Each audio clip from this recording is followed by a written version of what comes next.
দলের স্বার্থে ছাত্র জনতার সাথে মিলেমিশে আন্দোলনে অংশগ্রহণ করেছে, তাদেরকে আমরা এখন হাদি ভাইয়ের হত্যার বিচারের দাবিতে দেখতে পাচ্ছি না।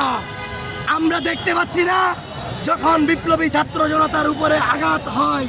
আমরা দেখতে পাচ্ছি না সুরভিকে যখন ভুয়া ট্যাগ লাগিয়ে মিথ্যা চাঁদাবাজির দায়ে যখন অ্যারেস্ট করা হয়, তখন কিন্তু সেই বিপ্লবীদেরকে আমরা দেখতে পাচ্ছি না।